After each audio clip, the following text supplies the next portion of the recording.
Hi guys, आज हम पढ़ेंगे एमकॉम के टैक्स प्लानिंग एंड मैनेजमेंट के सारे units. Before we start I would like to say कि पूरे यूनिट्स कवर हो जाने के बाद हम लास्ट के 4-5 स्लाइड्स में एक कॉमन डेफिनेशन पढ़ेंगे जो आप सारे आंसर्स में, अगर आपने नहीं पढ़ा तो पुट करके आ सकते हो, और कॉमन एडवांटेजेस, डिसएडवांटेजेस, कैरेक्टरिस्टिक्स और सबके टाइप्स एक बार पढ़ लेंगे बहुत इन शॉर्ट में, जिससे कि if you do not have a lot of time तो भी आप पेपर करके आ सको। और इन केस अगर आप के पास ज़्यादा टाइम नहीं है तो प्लीज़ वीडियो को लास्ट तक स्किप करके पहले वो देख लो। Be well prepared for your exam. Okay, तो हमारा फर्स्ट यूनिट है introduction to tax planning. Tax planning क्या है? Tax planning is like Raj and Simran's DDLJ journey. Tax planning दो वर्ड से मिलके बना हुआ है, ठीक है? हर चीज को बहुत बेसिक लेवल पे सोचो, रॉकेट साइंस कोई चीज नहीं है। तो टैक्स का मतलब क्या है? जो आप पे करते हो गवर्नमेंट को अपनी इनकम वगैरह के ऊपर। प्लानिंग का मतलब क्या है? जो आप चीजों को पहले से प्लान करके सोचते हुए चलते हो। तो टैक्स प्लानिंग का मतलब क्या होगा कि आपको टैक्स किस तरीके से पे करना है या मैनेज करना है, उसको प्लान करना। अब टैक्स प्लानिंग एक कैसी जर्नी है? लीगल है ऑब्वियसली, क्योंकि टैक्स ही लीगैलिटी में आता है। तो वो लीगल है, एथिकल है और गोल ओरिएंटेड है। उसका कोई ना कोई मुद्दा, कोई मकसद है, goal oriented. Okay, then it's about aligning your financial activities. इसका क्या मतलब है कि आप अपनी जितनी भी फाइनेंशियल एक्टिविटीज हैं, फॉर एग्जांपल योर एक्सपेंसेस और योर अदर बिजनेस ऑपरेशंस, उनको आप इस तरीके से मैनेज करते हुए चल रहे हो कि आप अपनी टैक्स लायबिलिटी को कम से कम कर सको, वाइल आप रूल्स के साथ इम्प्लाई कर रहे हो, कंप्लाई कर रहे हो। Okay, on the other hand there is another term that's tax evasion. ये टैक्स प्लानिंग का कंप्लीट ऑपोजिट है। टैक्स प्लानिंग में आप सोच रहे हो कि मैं किस तरीके से अपनी टैक्स लायबिलिटी को, यानी कि जो पेएबल टैक्स है, उसको कम कर सकूं। टैक्स इवेजन में आप ये सोच रहे हो कि मैं किस तरीके से गवर्नमेंट के सामने अपनी इनकम को छुपा सकूं ताकि मुझे कम से कम पे करना पड़े। इट्स लाइक कि आप चोरी करने के बारे में सोच रहे हो। ओके, तो ऑब्जेक्टिव, कोई भी चीज़ है उसके कुछ ना कुछ तो ऑब्जेक्टिव होंगे। तो टैक्स प्लानिंग के यहाँ पे 3 ऑब्जेक्टिव्स हमने पढ़ लिए हैं। Minimize tax liabilities. Tax liabilities को मिनिमाइज करना, यानी कि अपने पैसे को इस तरीके से सेव करना, अपने फाइनेंशियल एक्टिविटीज को, एक्सपेंसेस को इस तरीके से मैनेज करना कि आपको कम से कम टैक्स देना पड़े। Avoid legal disputes. आप अपने सारे लीगल डिस्प्यूट्स को, मतलब जितने भी आपको ट्रबल्स होने वाले हैं, उनको अवॉइड करते हुए चल रहे हो, क्योंकि इनकम टैक्स डिपार्टमेंट जो है ना भैया, वो कबीर सिंह है। अगर उसको पता चला कि तुमने प्रीति के साथ छेड़छाड़ करी है तो वो छोड़ेगा नहीं। तो इस वजह से इनकम टैक्स डिपार्टमेंट के साथ कोई छेड़छाड़ नहीं, कोई पंगा नहीं लेना। अब इंकरेज सेविंग्स। सेविंग्स को इंकरेज करो। क्यों? क्योंकि आप जब सेविंग करते हो ना तो वो डिडक्ट हो जाती है आपके टैक्स पे से। एक तो आपका दोनों तरह से पैसे बचेगा, एक तो आप सेव भी कर रहे हो वो पैसा फ्यूचर के लिए, और दूसरा वो आपकी टैक्स लायबिलिटी में डिडक्शन भी, यानी कि वो कम हो जाता है, कट जाता है। अब क्या क्या इन्वेस्टमेंट्स हैं आपके? पीपीएस, पीएफ यानी कि प्रोविडेंट फंड, और नेशनल सिक्योरिटीज। इन दोनों चीज़ों में अगर आप इन्वेस्ट करते हो तो ये बिल्कुल आपके फाइनेंशियल लाइफ के करण एंड अर्जुन है, लॉन्ग टर्म सिक्योरिटी प्रोवाइड करेंगे आपको। आगे बढ़ते हैं। नेक्स्ट टॉपिक है हमारा tax avoidance and tax evasion. Tax evasion तो एक हद तक हम समझ चुके हैं। टैक्स अवॉइडेंस क्या है? अवॉइडेंस मतलब वही जो क्रश आपको करती है। नहीं, लीगल स्ट्रैटेजीज। टैक्स अवॉइडेंस का मतलब ऐसी लीगल स्ट्रैटेजी जिससे कि आप अपनी टैक्स लायबिलिटीज को कम से कम कर सको, यानी कि आप एग्जम्पशंस ला सको, डिडक्शंस ला सको। एग्जम्पशंस और डिडक्शंस दो ऐसी टर्म हैं इनकम टैक्स के अंदर। एग्जम्पशंस मतलब किसी चीज़ से आप वेव ऑफ कर दो, मतलब आपकी टैक्स हट जाए उससे, ठीक है? डिडक्शन मतलब जो आपके टैक्स में से कम हो जाए। तो ये दो चीज़ें, इनकी एक बहुत बड़ी फर्रे जैसी लिस्ट बना रखी है हमारे कॉन्स्टिट्यूशन के अंदर, जो कि काफ़ी वैल्यूएबल है, क्योंकि टैक्स पे कोई नहीं करना चाहता है। तो टैक्स अवॉइडेंस का मतलब आप ऐसी लीगल स्ट्रैटेजीज अपना रहे हो जिससे कि आप अपना टैक्स कम से कम कर सको, यानी कि आप एग्जम्पशंस और डिडक्शंस लगा रहे हो। टैक्स इवेजन का मतलब आप इलीगली अपनी इनकम को छुपा रहे हो या डिडक्शंस बता रहे हो, गलत लगा लगे फॉल्स डिडक्शंस लगा रहे हो, जिससे कि आप इनकम से बच सको। अब इससे आगे क्या होगा फ्यूचर में कि पेनल्टीज लगेंगी आपके ऊपर। कबीर सिंह आएगा मारने के लिए, ठीक है? आगे हम बढ़ते हैं tax planning for business structures. ये हमारा सेकेंड यूनिट है। बहुत सारे अलग अलग बिजनेस स्ट्रक्चर्स होते हैं, कोई लोग अलग बिजनेस रखते हैं, कोई लोग पार्टनरशिप में रखते हैं, and there are a lot of structures. हाँ, उनमें उनको पढ़ेंगे, और उनको टैक्सेस कैसे बैक करते हैं वो पढ़ेंगे। Choosing your business structure is like picking the right Bollywood hero for your script. एक राइट बिजनेस स्ट्रक्चर, आपका जो पर्पस है या आपका जो प्रोडक्ट या सर्विस आप देना चाह रहे हो, उसके लिए अपना बिजनेस स्ट्रक्चर पिक करना उतना ही ज़्यादा इम्पोर्टेंट और क्रूशियल रोल प्ले करता है जितना कि बॉलीवुड पिक्चर के लिए एक बॉलीवुड स्क्रिप्ट के लिए राइट हीरो पिक करना होता है। क्यों? क्योंकि आप किसी कॉमिक फ़िल्म के अंदर किसी एक्शन हीरो को नहीं लेकर आओगे, वो पार्ट नहीं प्ले कर पाएगा, अनलेस एंड अंटिल वो ऑल-राउंडर है। नेक्स्ट बिजनेस स्ट्रक्चर्स के बारे में हम पढ़ लेते हैं। फर्स्ट है हमारा sole proprietor, then partnership firms, then joint Hindu family. अब सोल प्रोप्राइटरशिप मतलब कोई सिंगल ही इंसान है जो पूरे बिजनेस को होल्ड कर रहा है। ठीक है, अब इसमें क्या होगा कि सैडली इसमें आपको सैलरी के ऊपर या इंटरेस्ट के ऊपर कोई डिडक्शन नहीं मिलेगा। क्यों? क्योंकि आप खुद ही काम कर रहे हो और उसी से खुद को सैलरी दे रहे हो, है ना? तो उसमें आपको कोई डिडक्शन नहीं मिलेंगे। पार्टनरशिप फर्म बहुत सही है, बिल्कुल जे वीरू की जोड़ी बनी हुई है। इसमें आप रिस्पॉन्सिबिलिटीज राइट्स सब चीज़ें शेयर कर रहे हो और आपको डिडक्शन भी मिल रहा है आपके कैपिटल और रेम्यूनरेशन पे। जॉइंट हिंदू फैमिली क्या है? जॉइंट हिंदू फैमिली में आप अपनी सैलरीज के ऊपर, आपका फैमिली बिजनेस है बट स्टिल आपको जो सैलरीज मिल रही हैं उन पे आप डिडक्शन तो एंजॉय कर ही रहे हो, वो एक बोनस है आपके लिए। हाउ एवर इसमें लिमिटेशन ये है कि एच की ना एक पूरी वो है लिस्ट है, एलिजिबिलिटी लिस्ट। अगर आप उसमें फॉलो करते हो तो ही आप इनको एंजॉय कर सकते हो, वरना नहीं कर सकते ना। हम इन्हें थोड़ा सा और डिटेल में पढ़ लेते हैं क्योंकि ये काफ़ी सालों में क्वेश्चंस में पूछे गए हैं। Sole proprietorship drawback, no deduction for salaries और इंटरेस्ट ऑन कैपिटल। मतलब सोल प्रोप्राइटरशिप में आपको सैलरीज के ऊपर या कैपिटल के ऊपर जो इंटरेस्ट लगा उसके ऊपर कोई डिडक्शन नहीं मिलेगा। टैक्स इम्प्लीकेशन आपको भर भर के मिलेगा क्योंकि आपकी पर्सनल इनकम है ना वो। और टैक्स इम्प्लीकेशन आपका वैसे ही लगेगा जैसे किसी पर्सनल इनकम टैक्स के ऊपर स्लैब चलता है। पार्टनरशिप फर्म्स के अंदर आपको डिडक्शन मिलेगा आपके इंटरेस्ट ऑन कैपिटल पे और रेम्यूनरेशन पे, और दोनों पार्टनर्स से बांट सकते हैं। फ्लेक्सिबिलिटी होती है ये सोल प्रोप्राइटर से ज़्यादा फ्लेक्सिबल, यानी कि ज़्यादा अच्छा है। हिंदू अनडिवाइडेड फैमिली यानी कि जॉइंट हिंदू फैमिली बिजनेसेस में क्या होता है, सैलरीज के ऊपर आपको डिडक्शंस मिल जाते हैं। हाउएवर इसका लिमिटेशन यही है कि आप एच की लिस्ट में एलिजिबल हो या नहीं हो। अब एक नया बिजनेस हम यहाँ पर पढ़ रहे हैं, it's not a business structure, ये हम एक क्लास को स्पेसिफाई करने की कोशिश कर रहे हैं। Sector specific business, sorry sector specific benefits. New hospitals, जो हॉस्पिटल्स हैं उनको डिडक्शंस मिल जाएगा। क्यों? क्योंकि वो हेल्थ केयर इन्वेस्टमेंट में आ रहे हैं। और होटल्स को कुछ स्पेसिफाइड एरिया में डिडक्शन मिल जाएगा। क्यों? क्योंकि टैक्स लेने वाला कौन? गवर्नमेंट। गवर्नमेंट क्या चाहती है, अपने एरियाज में जो भी सिटी है या जो स्टेट है वहाँ पर टूरिज्म को अट्रैक्ट करना चाहती है। तो अगर होटल्स पे ज़्यादा टैक्स होगा तो टूरिज्म कम होने के चांसेस हैं। ये 2 टाइप्स हमने और पढ़ लिए इसके। अब आता है amalgamation and tax benefit. Amalgamation का मतलब जब आप 2 कंपनीज़ को मर्ज कर रहे हो, मिला रहे हो। तो जब आप 2 कंपनीज़ को मिलाओगे तो क्या होगा, उनके एसेट्स और लायबिलिटीज़ मिल जाएँगे। थोड़ा डिटेल में पढ़ लेते हैं। Amalgamation is like 2 production houses merging to create a Bollywood blockbuster. Amalgamation मतलब 2 प्रोडक्शन हाउसेस आपस में मिल जा रहे हैं, एक बहुत ही बढ़िया ब्रिलियंट बॉलीवुड ब्लॉकबस्टर बनाने के लिए। अब कंपनी के टर्मिनोलॉजी में अगर अपन पढ़ लें इसको, तो it combines assets and liabilities. इसमें आप 2 कंपनीज की या 2 बिजनेस स्ट्रक्चर्स की एसेट्स और लायबिलिटीज को मिलाते हो under section 21B of income tax act. Under section 21B of income tax act मतलब आप जो एसेट्स और लायबिलिटीज को मिलाना, घटाना, बढ़ाना, जोड़ना कर रहे हो, ये आपका कहाँ पे मेंशन्ड है आपके कॉन्स्टिट्यूशन में? Under section 21B of income tax act. Ensuring both get their share of limelight, जिसमें आप इंश्योर कर रहे हो कि दोनों कंपनीज को या दोनों बिजनेस स्ट्रक्चर को अपना सही तरीके से बेनिफिट मिले। नेक्स्ट हमारा टॉपिक इसके अंदर है इंसेंटिव्स फॉर अमेलगमेशन। अब ये जो कंपनीज अमेलगमेट कर रही हैं, मर्ज कर रही हैं, इन्हें क्या टैक्स इंसेंटिव मिल रहा है? तो 4 पॉइंट यहाँ पर हमने मेंशन करे हैं। Capital gain exemptions, SEZ units, infrastructure development और backward area incentive. Capital gains exemption मतलब आपने कोई भी असेट को बेचा, खरीदा या उस पे जो भी था तो वो आपके टैक्स डिडक्शन में चला जाएगा। स्पेसिफिक ट्रांसफर्स के ऊपर आपको कोई टैक्स नहीं लगेगा। सेल यानी कि स्पेशल इकोनॉमिक, सॉरी,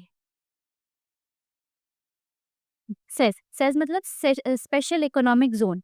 मतलब अगर आपका जो बिज़नेस है, जो आपने अमाल्गमेट करा है, वो अगर स्पेशल इकोनॉमिक ज़ोन में आ रहा है, तो आपको टैक्स हॉलिडेज़ मिलेंगे। यानी कि आपको ऐसी छुट्टी मिलेगी, जिसमें कि आपको टैक्स पे करने की ज़रूरत नहीं पड़ेगी एक सर्टेन पीरियड ऑफ टाइम तक। Income tax holidays promote exports. एक ऐसा टाइम आपको मिल जाएगा, जिसमें कि आपको कोई टैक्स पे करने की ज़रूरत नहीं मिलेगी। इंफ्रा नहीं पड़ेगी, सॉरी। इंफ्रास्ट्रक्चर डेवलपमेंट मतलब आपकी जो अमाल्गमेटेड कंपनी है, जिसको आपने अमाल्गमेट किया है, वो अगर किसी भी इंफ्रास्ट्रक्चर डेवलपमेंट में इन्वेस्ट करे, यानी कि कोई बिल्डिंग, घर, दुकान, मकान, ब्रिज, रोड, सड़क, ऐसी कोई भी चीज़, कोई भी इंफ्रास्ट्रक्चर वो डेवलप करे, उसमें उन्होंने इन्वेस्टमेंट किया है, तो वो उन्हें टैक्स से डिडक्शन मिल जाएगा। अब डिडक्शन कहाँ मिलेगा? Deductions under section 80IA support infrastructure growth. ये इन्होंने सेक्शन का नाम बता दिया, इसको रट्टा मार लो अगर लिखना है तो। वैसे ये क्वेश्चन आता है। Infrastructure development, okay. Backward area incentive का मतलब क्या? अगर आपने अपना बिजनेस सेटअप जो है वो किसी अंडर डेवलप एरिया में या किसी बैकवर्ड एरिया में, जहाँ पर बहुत ज़्यादा फैसिलिटीज, बहुत ज़्यादा डेवलपमेंट नहीं था, वहाँ पर सेटअप करा है, तो आपको उसमें भी टैक्स इंसेंटिव मिल जाता है। नेक्स्ट हमारा यूनिट है unit 4, capital structure and tax planning. Capital structures क्या होते हैं और उनकी टैक्स प्लानिंग कैसे की जाती है? कैपिटल स्ट्रक्चर हम 11th स्टैंडर्ड से पढ़ते हुए आ रहे हैं। कैपिटल स्ट्रक्चर दो चीज़ों से मिलकर बना है, करीना और कटरीना। नहीं, कैपिटल स्ट्रक्चर दो चीज़ों से मिलकर बना हुआ है, इक्विटी और डेट, यानी कि शेयर्स और लोन्स।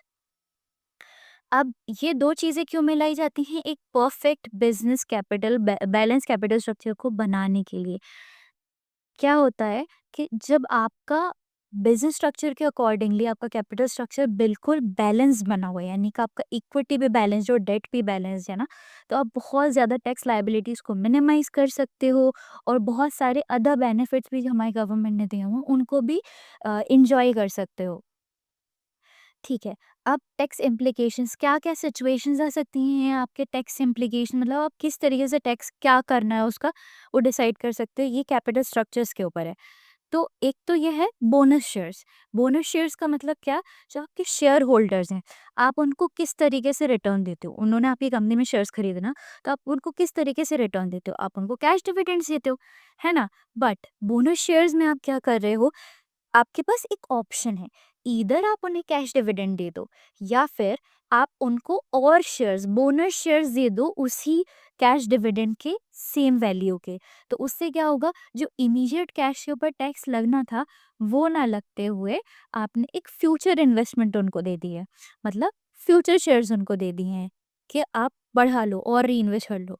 अब उसके ऊपर एक डिविडेंड पॉलिसी आ गई है। डिविडेंड पॉलिसी में क्या होगा कि अगेन कंपनीज जो हैं उनके पास दो ऑप्शन रहेंगे, या तो वो प्रॉफिट डिस्ट्रीब्यूट कर दें, या वो और डिविडेंड प्रोवाइड कर दें अपने इन्वेस्टर्स को कि भाई आप री इन्वेस्ट कर लो यही अमाउंट को और ग्रोथ के लिए। अब ये 2 चीज़ें तो हैं, पर ये 2 चीज़ें क्यों हैं? मतलब कंपनी ने अगर अपने शेयर होल्डर्स को प्रॉमिस करा कि भाई हम तुम्हें कैश डिविडेंड देंगे, तो उन्हें इतनी ज्ञाना-बांटी क्यों करनी है? सीधा-सीधा वो क्यों कैश डिविडेंड नहीं दे रहे? या क्यों उन्हें प्रॉफिट नहीं दे रहे? क्यों उनसे बोल रहे हैं री-इन्वेस्ट करो? तो इनके कुछ फैक्टर्स हैं जो ये डिसीजन इन्फ्लुएंस करते हैं। क्या फैक्टर्स हैं? कॉस्ट ऑफ कैपिटल, यानी कि आपको आपके इंटरेस्ट रेट और टैक्स सेविंग्स के बीच में एक बैलेंस बना के चलना है। कोई भी चीज़ ऊपर-नीचे हुई, आप देयर आर हायर चांसेस कि आपका बिजनेस फेल हो। तो आपको इन दोनों चीज़ों को बैलेंस करके चलना है। अब आप बैलेंस कैसे करोगे? या तो आप टैक्स बढ़ा लो इमीडिएट कैश देके, या फिर आप टैक्स कम कर लो, ठीक है? या फिर आप इंटरेस्ट रेट बढ़ा लो, और पे और उन्हें शेयर्स दे बाँट-बाँट के, उससे आपका इंटरेस्ट रेट बढ़ जाएगा। तो इन दोनों चीज़ों को बैलेंस करने के लिए आप जो है ये डिसीजन लेते हो कि इधर बोनस शेयर शेयर करने हैं या उन्हें कैश डिविडेंड दे देना है। अब शेयर होल्डर्स एक्सपेक्टेशन, आपको हर बार आपके शेयर होल्डर की एक्सपेक्टेशन जो है उसको बढ़ाना है, सेटिस्फाई करना है, उनकी डिमांड को सेटिस्फाई करना है। और ये करते-करते आपको ये भी ध्यान देना है कि आपको अपनी फ्यूचर ग्रोथ के बारे में भी सोचना है। वो शेयर होल्डर है, उन्होंने पैसा लगाया, हमें उन्हें खुश रखना तो है ही, बट हमें अपनी ग्रोथ के बारे में भी सोचना है। फ्यूचर एक्सपेंशन मतलब आपको अगर कोई नया बिज़नेस स्टार्ट करना है, कोई नया वेंचर, कोई नया आउटलेट स्टार्ट करना है, तो आपके पास लिक्विडिटी होना चाहिए ना, इन हैंड कैश होना चाहिए, या आप उसी टाइम उसको रियल टाइम पे इन्वेस्ट करके नई अपॉर्च्युनिटी को ग्रैब कर सको। तो इसके लिए भी हम ये बोनस शेयर्स और जो डिविडेंड पॉलिसी है, इन चीज़ों को ध्यान में रखते हैं। अब हमारा नेक्स्ट यूनिट आ जाता है tax management essentials. Tax management के एसेंशियल्स क्या हैं? तो टैक्स मैनेजमेंट, मैंने शुरू में ही बताया था कि वर्ड को समझो। टैक्स जो कि हम पे करते हैं अपनी इनकम वगैरह पे, मैनेजमेंट यानी कि हम उस चीज़ को मैनेज कर रहे हैं, उसको सँभाल के चल रहे हैं। टैक्स मैनेजमेंट मतलब आप टैक्स को मैनेज करो। कैसे मैनेज करोगे? Tax management ensures timely compliance with tax laws. Tax management में आप क्या करते हो? आप टैक्स लॉज़ के साथ में टाइमली कंप्लायंस देखते हो कि वो सही तरीके से फॉलो हो रही है नहीं हो रही, यानी कि आप अपने पेमेंट्स देखते हो सही टाइम पे हो रहे हैं नहीं हो रहे, रिटर्न्स फाइलिंग सही टाइम पे हो रही है नहीं हो रही, एक्यूरेट रिकॉर्ड्स मेंटेन कर रहे हो कि भाई वो सही टाइम पे हो रहा है नहीं हो रहा। This is tax management. क्या?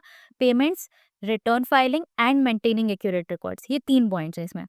अब कुछ की टर्म्स हैं, टैक्स टर्म्स हैं जो कि आपको याद होनी चाहिए। एक पेन, एक टीडीएस, एक टीसीएस और चौथा एडवांस टैक्स। पेन का मतलब, पेन एक कार्ड होता है, दैट्स परमानेंट अकाउंट नंबर, जो कि आपका एक यूनिक आइडेंटिफिकेशन नंबर है फॉर टैक्स। ठीक है? सबका अलग अलग होता है। यूनिक आइडेंटिफिकेशन मतलब सबका अलग अलग होता है ये, लेकिन सिर्फ उन्हीं लोगों को होता है जिन्हें टैक्स पे करने की जरूरत होती है। PAN, permanent account number. TDS, TDS मतलब tax deducted at source. Tax deducted at source, अब टैक्स कहाँ से डिडक्ट होगा? हमारी इनकम से डिडक्ट होगा। एट सोर्स का मतलब जो रिसीव होते ही इमीडिएट टाइम पर आपका डिडक्ट हो जाए, तो दैट्स टीडीएस। टीसीएस क्या होता है? Tax collected at source. Tax collected कौन कलेक्ट करेगा? जिसने भी हमसे पैसे लिए। पैसे हमसे कौन लेगा? कोई भी आके ले लेगा क्या? नहीं।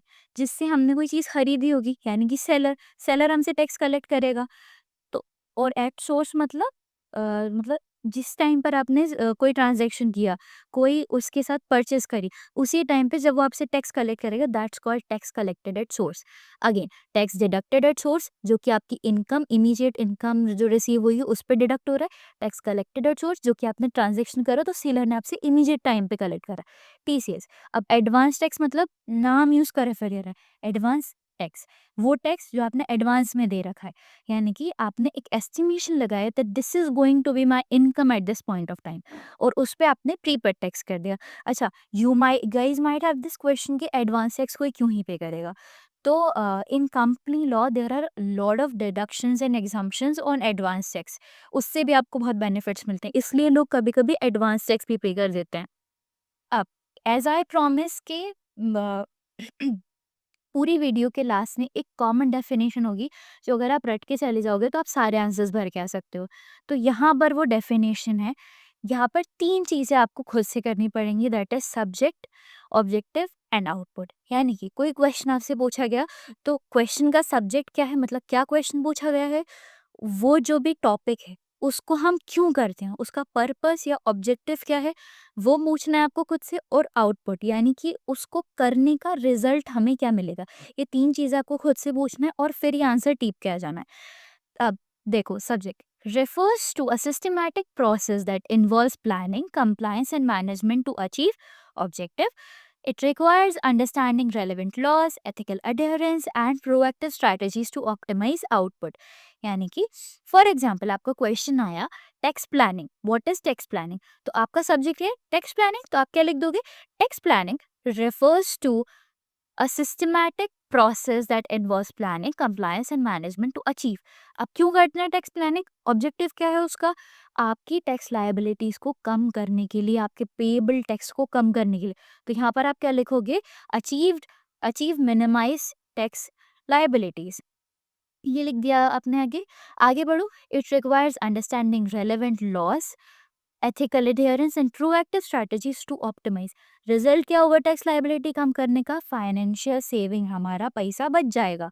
तो to optimize financial savings, output की जगह पे इतना कर लेना कि ये पूरी डेफिनेशन रट लो, और जो भी क्वेश्चन आए तो as soon as you read this question आप अपने दिमाग में ये 3 सवाल पूछो कि क्या पूछा गया है, जो पूछा गया है उसका पर्पस क्या है, और जो पर्पस है उससे हमें आउटपुट क्या मिलेगा, रिजल्ट क्या मिलेगा। ठीक है, अब इसमें हम एडवांटेजेस, डिसएडवांटेजेस और कैरेक्टरिस्टिक बहुत जल्दी जल्दी पढ़ लेते हैं। ऑल्दो इनको रट्टा मार के जाना, और बिलीव मी हर क्वेश्चन में, हर आंसर में आप ये लिख सकते हो, शॉर्ट में 2-3 लिखाना, लॉन्ग में 5 से 7 लिखाना। बहुत बढ़िया आपका आंसर बड़ा हो जाएगा, चाहो तो इनके चार्ट्स बना के आ जाना। एडवांटेजेस क्या है जल्दी रीड कर लो। Encourages savings and investment, minimises legal disputes, optimises resource allocation, ensures compliance with laws, enhances financial planning, reduces unnecessary expenses, creates future growth opportunities, improves overall profitability, increases organizational efficiency, contributes to economic growth। ये advantage होगा, please इनको रट लेना, नहीं भी बड़ा तो भी रट लेना, और इनमें से भले हुई पांच पांच रट लेना और फिर उन्होंने लिख के आ जाना। डिसएडवांटेजेस क्या है? Requires expert knowledge, expert knowledge लगता है बहुत टाइम कंज्यूमिंग प्रोसेस है, लीगल चेंजेस बहुत फ्रीक्वेंट होते हैं, रिस्क ऑफ मिस इंटरप्रिटेशन, इसमें मिस इंटरप्रिटेशन के risk, risk of misinterpretation हो सकती है, मतलब लोग गलत समझ सकते हैं। Higher cost of professional advice की ज़्यादा कॉस्ट लग सकती है। Limited applicability in some scenarios, हर सिनेरियो में आप टेक्स्ट को नहीं पुट कर सकते हो, आपको नहीं समझ में आएगा कैसे पुट करना है। Over dependence on external consultants, her business के अंदर टैक्स एक्सपर्ट नहीं बैठे होंगे, तो आपको एक्सटर्नल कंसल्टेंट्स पे ओवर डिपेंड करना पड़ेगा। पोटेंशियल एथिकल डायलेमास, बहुत सारे एथिकल डायलेमास हो सकते हैं, ये करना चाहिए वो करना चाहिए, ऐसे टाइप के है। High complexity for beginners, beginners के लिए बहुत मुश्किल हो सकता है। Possible financial penalties for errors, हो भी सकता है कि आप में कुछ एरर्स हो जाए तो आपको फाइनेंशियल पेनल्टीज लगे। कैरेक्टरिस्टिक्स भी इसके पास हमने बता दी है जो कि कॉमन रहेंगे। फर्स्ट क्या है? लीगैलिटी, लीगैलिटी, इसमें लीगैलिटी का लीगल फ्रेमवर्क का ध्यान रखते हो। एथिकल बेसिस के ऊपर, यानी कि फेयरनेस और इंटीग्रिटी को आप प्रमोट करते हुए इसको पे करते हो। ऑब्जेक्टिव ओरिएंटेड, इसका एक पर्पस है। डायनामिक इन नेचर, हमेशा चेंज होता रहता है। सिस्टमैटिक, एक स्टेप बाय स्टेप एग्जीक्यूशन इसमें चलता है। स्ट्रेटेजिक, आप इसको पहले से प्लान फोकास्ट और मैनेज करके चलते हो। इंक्लूसिव, इसमें बहुत सारे फाइनेंशियल मैनेजमेंट के एस्पेक्ट्स कवर होते हैं। कंप्लायंस फोकस, यानी कि आप पहले से मतलब इसमें रेगुलेशंस और उनके अडेरेंस का ध्यान रखते हो। रिस्क अवेयर, पहले से आप रिस्क के पोटेंशियल रिस्क के बारे में अवेयर हो जाते हो। और रिसोर्स ड्रिवन, यानी कि आप इसमें रिसोर्सेज को लेके काम करते हो, रिसोर्सेज को ध्यान रख के काम करते हो। नेक्स्ट आपके हैं टाइप्स। टाइप्स क्या क्या है? टैक्स प्लानिंग के दो टाइप है, लॉन्ग टर्म, शॉर्ट टर्म। जहाँ पे भी शॉर्ट टर्म आ जाए उसमें लिख दो इमीडिएट, और जहाँ पर भी लॉन्ग टर्म आ जाए उसमें लिख दो फ्यूचर बेनिफिट्स। यानी कि टैक्स प्लानिंग आप ऐसे कर रहे हो जिसमें आपको इमीडिएट गेन मिल जाए, वो शॉर्ट टर्म है। टैक्स प्लानिंग आप ऐसे कर रहे हो जिसमें कि आप फ्यूचर बेनिफिट्स के ऊपर ध्यान रख रहे हो, that's long term tax planning. ठीक है। देन है हमारा बिजनेस स्ट्रक्चर्स, इसको हम पहले पढ़ चुके हैं। सोल प्रोप्राइटर मतलब आप खुद ओनरशिप ओन कर रहे हो। पार्टनरशिप का मतलब आपका एक पार्टनर है, जॉइंट ओनरशिप है। कॉपरेशन, ये हमने पहले नहीं पढ़ा था, यहाँ पढ़ लेते हैं। कॉपरेशन का मतलब आपने एक कंपनी, यानी कि एक सेपरेट लीगल एंटिटी बनाई है। अब असेसमेंट, टैक्स मैनेजमेंट के दो तरीके के असेसमेंट होते हैं। एक तो सेल्फ असेसमेंट जो कि आप खुद से कर लेते हो, एक स्क्रूटिनी असेसमेंट जिसमें आपको अथॉरिटीज एक डिटेल रिव्यू देते हैं। आपका सब्जेक्ट होता है खत्म। Best of luck. याद रखना कि वो डेफिनेशन और ये कॉमन चीज़ें जो लास्ट में बताई गई हैं, इन्हें बहुत अच्छे से पढ़ लेना। Bye bye, best of luck, thank you.